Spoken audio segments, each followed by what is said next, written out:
పర్వతాలు, కొండలు ఎలా ఏర్పడతాయి? భూకంపం రావడానికి కారణమయ్యే టెక్టానిక్ ప్లేట్సే కొండలు, పర్వతాలు ఏర్పడడానికి కూడా కారణమవుతున్నాయి. అది ఎలానో ఇప్పుడు తెలుసుకుందాం. భూమిని మెయిన్గా 4 లేయర్స్గా డివైడ్ చేస్తారు. 1 inner core, 2 outer core, 3 mantle, 4 crust.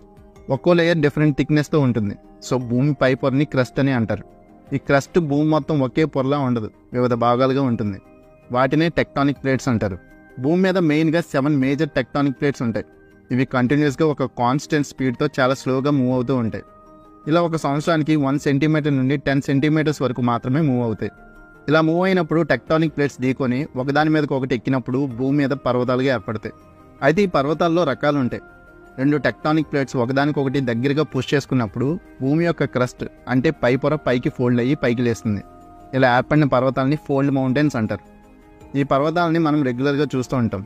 అలాగే భూమిలోని టెక్టానిక్ ప్లేట్స్ ఒకదానికొకటి విడిపోయి మధ్యలో పగుళ్ళు ఏర్పడి లోయలా ఫామ్ అయ్యి ఒకటి కిందకి ఒకటి పైకి వెళ్తాయి. ఇలా ఏర్పడిన పర్వతాలని బ్లాక్ మౌంటైన్స్ అంటారు.